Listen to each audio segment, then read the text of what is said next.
All right, let's jump right into this explainer and unpack the really fascinating and honestly high stakes debate surrounding India's 20% ethanol blended petrol program. If you drive a car or if you just casually follow the whole green energy transition, this is a topic you absolutely need to be across. We're looking at a massive policy shift here, one where environmental goals, intense legal battles, and the everyday consumer are all colliding head on. But before we get bogged down in the legalese and the high court clashes, let's start with a question that literally hits close to home. Think about your last trip to the pump. Is the fuel you're buying actually safe for your vehicle's engine? Now, you'd think that's a simple yes or no, right? But as we dive into the source material, you'll see the reality on the ground is creating some serious friction between our current automotive tech and this rapid nationwide fuel rollout. So, to make sense of this whole complex issue, here's our roadmap for today. We'll hit 1.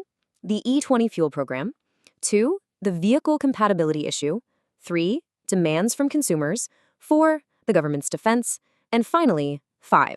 The legal standstill.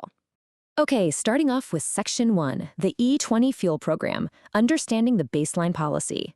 The absolute foundation of this entire debate is the Ethanol Blended Petrol, or EBP program, notified by the Government of India. And look, this isn't just some minor behind-the-scenes tweak at the pump. It's a huge, nationwide initiative.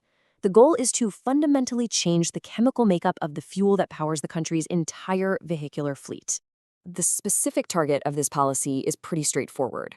A fuel mixture that is exactly 20% ethanol and 80% traditional petrol. You'll often hear it called E20 fuel. Now, the government is pushing really hard for this 80-20 split, but introducing a 20% concentration of ethanol into the fuel supply, well, that is exactly where the mechanical headaches begin. Which brings us to Section 2, the vehicle compatibility issue, the core engine conflict. Here is where things get super sticky. According to the claims in the source material, vehicles manufactured in India prior to April 2023 are simply not compatible with this new ethanol mix. So we basically have a massive chunk of the nation's cars colliding with the broad implementation goal of E20 fuel. It leaves drivers totally in the dark, wondering what actually happens when their older hardware meets this brand new fuel standard. And we have to ask, why does a 20% mix affect vehicles so drastically? The crucial point is that vehicles as recent as just 2 years old, even if they perfectly meet modern BSVI emissions standards, simply weren't designed for this. You see, ethanol has entirely different chemical properties than regular petrol. It can actually be corrosive to older rubber seals and plastic fuel lines. Plus, it fundamentally changes how the engine burns fuel, which can lead to premature wear and tear. It's essentially a rapid, physical hardware mismatch. Moving on to Section 3, demands from consumers, what the PIL seeks. All of this mechanical friction naturally led to a public interest litigation, or PIL, being filed in court. And honestly, the demands here are extremely practical. First off, they're seeking interim relief to make sure compatible, lower ethanol petrol actually remains available for the vast majority of the fleet. Second, they want mandatory, highly visible labeling of the ethanol content right at the pumps. And third, they're demanding that consumers are actively informed about ethanol compatibility at the point of dispensing. Basically, they want to make sure people aren't blindly pumping a 20% blend into a car that just can't handle it. Let's flip the coin and look at Section 4. The government's defense, safety, economics, and global precedent. In the Supreme Court, Attorney General R. Venkataramani mounted a really robust defense of the E20 policy. He told the court directly, there is no mindless application, everything has been considered by the government. He argued the policy heavily benefits sugarcane manufacturers, which is obviously a massive economic consideration. He even went so far as to suggest to the court that the petitioner was merely a name lender, strongly hinting that there's a hidden lobby backing the PIL. But here is a really compelling piece of that defense.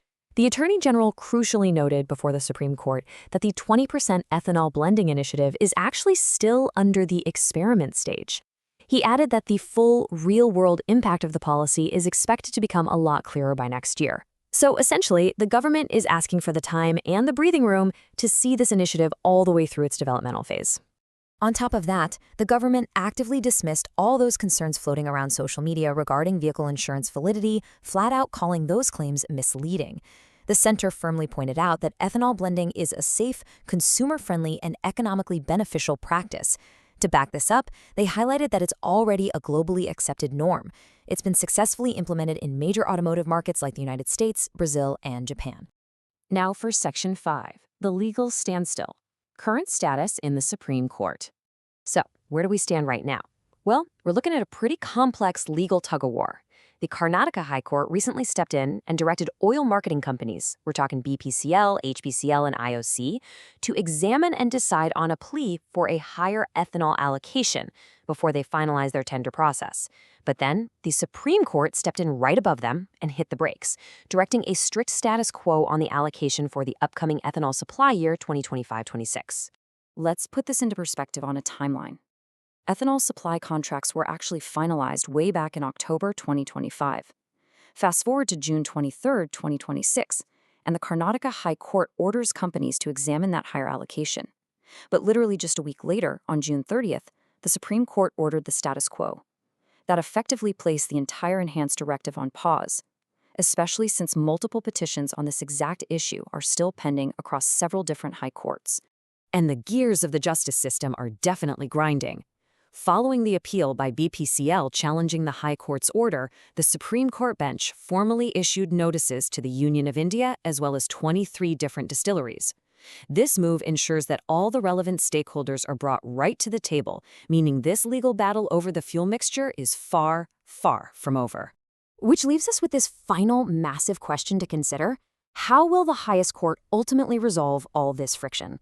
On one hand, we have a vital green energy and economic policy that's completely supported by global precedent. On the other hand, we have a huge fleet of vehicles, some literally just 2 years old, that are allegedly completely incompatible with the E20 hardware requirements, driven by everyday consumers who are just demanding absolute transparency at the pump. It's a fascinating policy collision for sure. We'll be keeping a very close eye on how this unfolds. Thanks for hanging out with me for this explainer.